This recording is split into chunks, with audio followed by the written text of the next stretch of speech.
if you know how to pitch it, in which you don't have to tell them what you're doing, how you're going to do it. You only have to check some boxes that they're looking for. There are large funds that cannot get involved with the madness of your business model. They're looking for a specific track record. They're looking for a specific amount of allocation of capital. They're looking for a specific return threshold, and they're looking for some metrics that meet their investment. And if you meet those metrics, they literally do not want to hear about your business model. Boom, $25 million of cash gets in. Hey man, it's Oren here. Game of Money podcast. Maybe not the exact time of the day or the week to record because it's Friday afternoon. Sun is shining, Southern California, surfing, motorcycle riding, hockey, lots of stuff to do. But I'm here because I got something important to do today. By the way, the Game of Money is brought to you by the book Pitch Anything. So if you haven't bought it yet, please do. That's how we pay for all of this.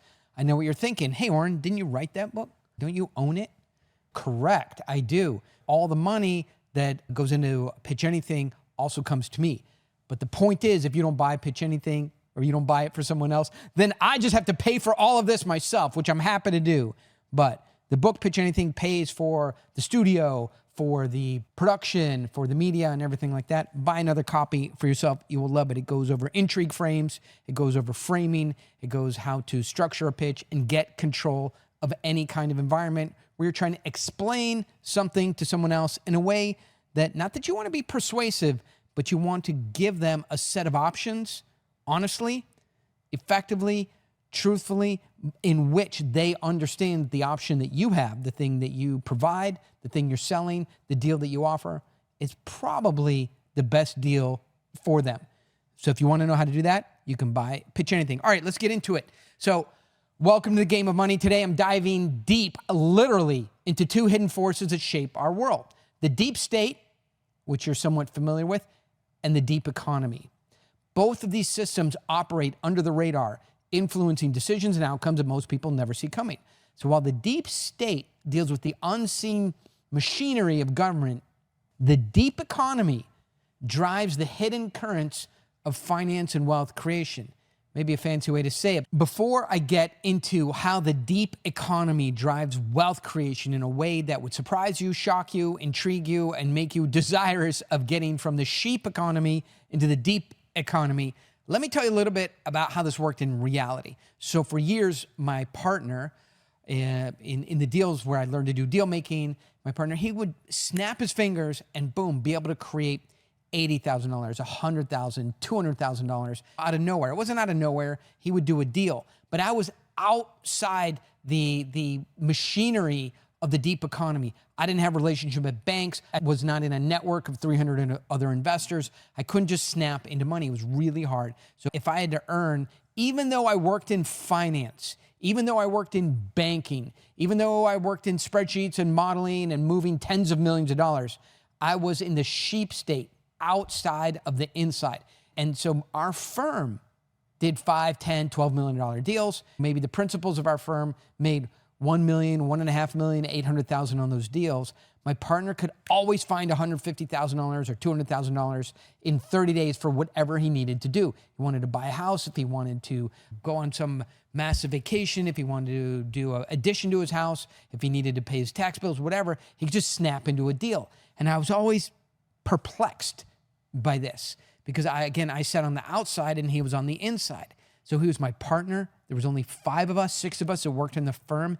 At any time, he could have taken me in and said, this is how it worked. Let me put you in 1 or 2 deals so you can learn the machine. And it would only benefit him if I could create $100,000 a month for myself on the side. But he kept that skill for himself. And to this day, I had to learn all of that on the outside on my own. And it was my first introduction really to the deep economy, where there was a set of people inside of banking, inside of the system of investors who work together that can snap their fingers and create wealth creation economics that you and I, with jobs and businesses and entrepreneurial efforts, cannot snap into. I always knew it was there. And I've always been chasing it. And just over the last years, I've seen how it really works. So we're going to talk a little bit about the deep economy here. If you want to thrive in today's world, you need to understand that deep economy is there. That yes, and I don't want to be prejudicial in the way I'm saying it, but you and I, in many ways, live in this sheep economy. Yeah, we can invest in the stock market. Yes, we can invest in real estate. We can invest in private companies that we see in deal making, like in Silicon Valley, right? That's an ecosystem. We're up there. I can't do it down here in Southern California. I can't do it out of Kansas. Can't do it out of Canada or Maine, but in Silicon Valley, you and I could go up there. We could form a company tomorrow on an idea. So we found a customer, we found a problem, we've got a technology which is going to go solve that problem, and boom, snap our fingers and say it has a $10 million valuation. The snap of a finger and finding a problem in which we could develop a technical solution pretty easily or acquire one would create $10 million stock, a valuation of something that we owned. Now we have something to go sell, and that's the initial idea of how this deep economy works. Boom, snap of a finger, we create something that's worth $10 million. Now we go find somebody to put $1 million in it. Now that thing is worth $11 million. We sold a little bit of stock, but who cares? We've created that $1 million comes in, it validates that $10 million valuation. The whole thing is worth $11 million. We still own $10 million of it, and all of a sudden it's validated. And then we go use that $1 million to hire a few people, maybe develop the product a little bit, sell a little bit more stock, and now this thing is real. We may only own $8 million of it, but it's now real. That is the ability to create wealth out of nothing. You could go do exactly what I just said, but you couldn't do it in Gilbert, Arizona. There's not the ecosystem, there's not the investors, not the buyers and sellers. So now you're starting to see, if you want to touch this kind of fire, you need to be inside an ecosystem in which this is done. And that's how the deep economy works. Let me keep chasing this as an idea. So if you want to thrive and do this, you need to understand that there is some machines of the state and of economics that lie beneath the surface. The term deep state refers to a network, really, of entrenched government officials, intelligence agencies, policy groups, and they operate behind the scenes. No joke. It's government. That's how it works. If they did it in front of the scenes, then your CIA couldn't do a good job. FBI couldn't do a good job. NSA couldn't do a good job if they had a blog of, hey, what we're doing today. Of course, they do it behind the scenes, but it can run away a little bit, and that's where this idea of the deep state has come from. I want to talk about it a little bit because I want to compare these two institutions, right? The deep economy is driven not by the FBI, not the CIA, not the NSA, but by forces that are more opaque, that work in the background. You've heard of them, but you don't really understand how they work. Central banks, regulatory agencies, and large corporate, multi-trillion-dollar funds like BlackRock or Apollo, right? And they set the tone for the global financial landscape. So let's take a look at the deep state. Intelligence agencies that I mentioned, CIA, NSA, and FBI. These organizations have pretty good budgets, collectively about $100 billion annually. It gives them operational capacity and freedom. I don't know what your operating budget is, $1 million, $5 million, some of you $30 million, maybe a couple of you $100 million. If you have P&L responsibility for a larger company, it's not $89 billion. With $89 billion, you can influence everything, right?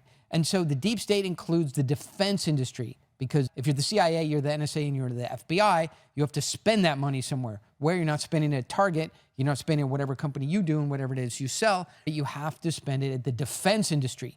So during the Iraq and Afghanistan wars, companies like Lockheed Martin, Raytheon saw the revenues multiply considerably, right?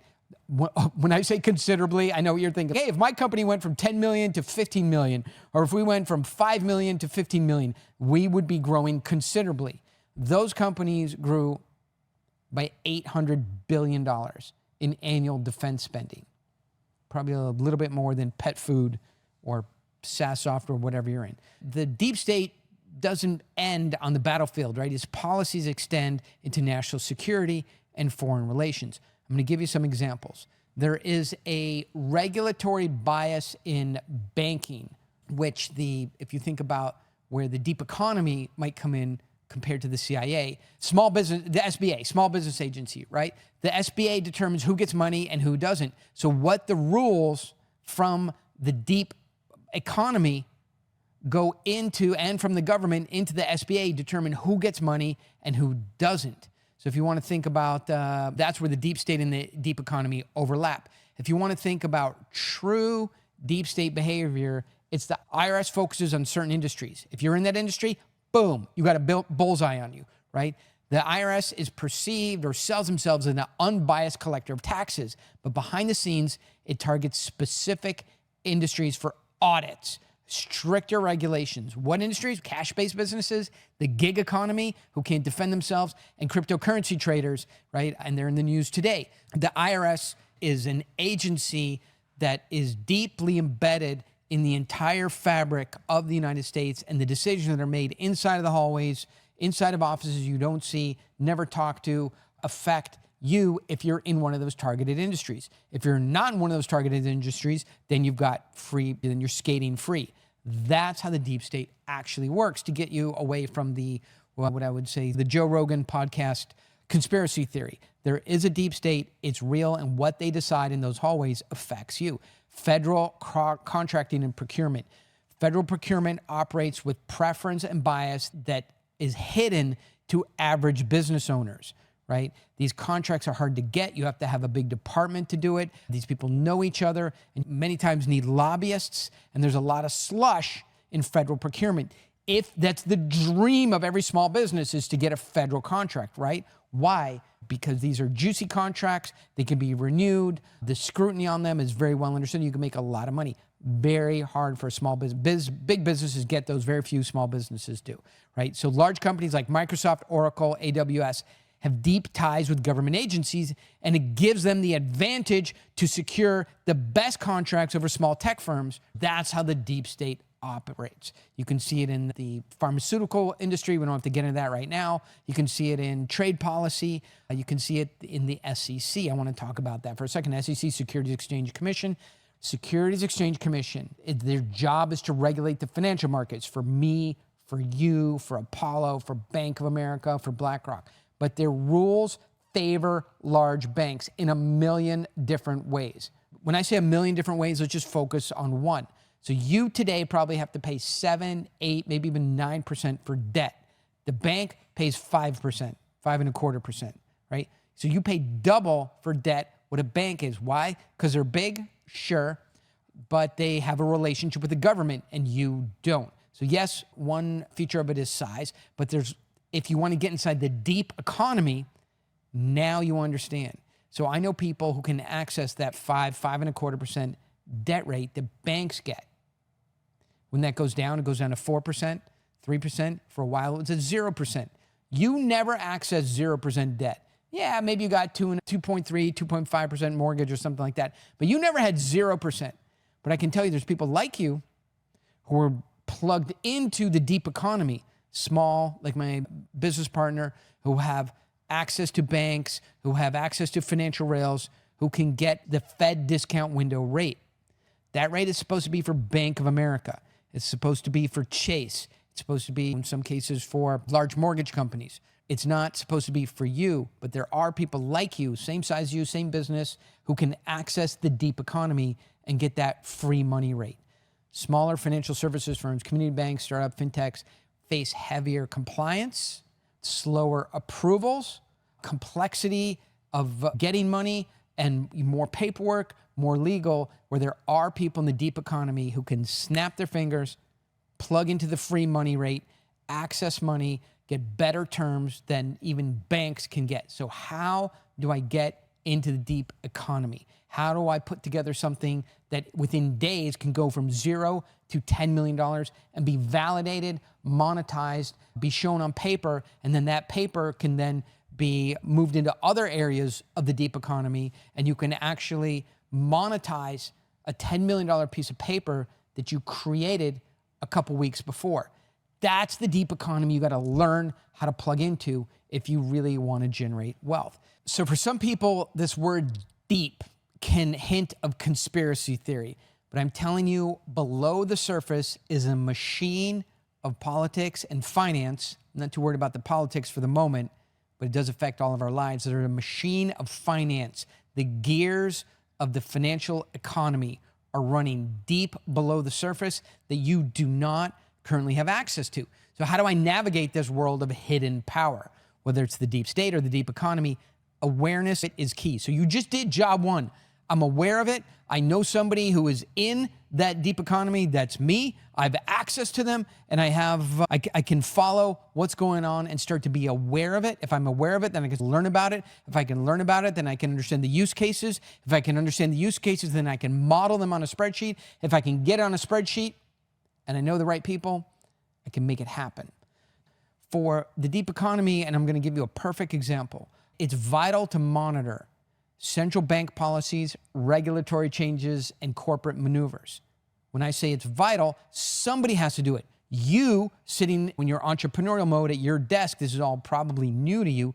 You don't have to do it. I'm going to do that for you. Monitor central bank policies, monitor regulatory changes in the finance environment, and monitor corporate maneuvers. What you can do is start to build relationships with insiders or experts that can give you an edge in tapping into the financial rails that run the deep economy. I want to give you a quick glimpse of part of the machine in the deep economy. So let's say you wanted to raise a fund and get 25 or 50 or $100 million collected so you could go invest in stuff. In your mind today, you would have to say, I would have to be a real estate fund, or I would have to be a pharmaceutical fund, or I'd have to be a venture capital fund to start up in tech investing. I would have to be even in real estate, I would have to be a fix and flip. I would have to be a turnaround. I would have to be a infill development. I would have to be short hold, long hold, single family residence, multifamily, mixed use, warehouse and industrial fix and flip, warehouse and industrial infill long hold. So even within those are these niche categories, right? And you would think, okay, I have to write up a business plan. I would have to go find some assets. I'm in industrial warehouse fix and flip. So I found aging warehouses in the middle of the country in which the seller is aged out. The unit requires some rehab. It's a very specialty niche area of real estate that not a lot of people can get into. I'm going to raise a $100 million fund to go do that. And then you would go out and start talking to people about investing in your fund. You explained your whole thesis. This will be a ton of hard work. There is part of the deep economy that you could go to with that fund with a little bit of track record, if you know how to pitch it, in which you don't have to tell them what you're doing, how you're going to do it. You only have to check some boxes that they're looking for, right? So there are large funds that cannot get involved with the madness of your business model. They're looking for a specific track record. They're looking for a specific amount of allocation of capital. They're looking for a specific return threshold, and they're looking for some metrics that meet their investment. And if you meet those metrics, they literally do not want to hear about your business model. Boom, $25 million of cash gets in. So if you were going to do a fund out of the sheep economy, it'd be a ton of hard work. It would be hundreds of meetings, and it would go very slowly. If I were going to do that exact same fund out of the deep economy, I'm snapping money in there from a part of the economy that is just looking to check boxes. So these are some things you have to understand, is that when you get down into the machine of the deep economy, there's the ability to build wealth and create these capital mechanisms is about snapping into the financial rails and not about working super hard, being super entrepreneurial, and being all about the product. I'll leave you with this. Good products are not necessarily good companies, and good companies are not necessarily good investments. What fits in the deep economy has nothing to do with products, and it doesn't have anything to do with a company. It has to do with what kind of investment is this, and is there capital today available for that investment? Turn your product into a company, turn your company into an investment, and go picture the investment. Get away from focusing on products. We're going to talk a lot more about navigating and managing and controlling the rails inside the deep economy, but this is your first introduction to it. I'll see you next time on The Game of Money.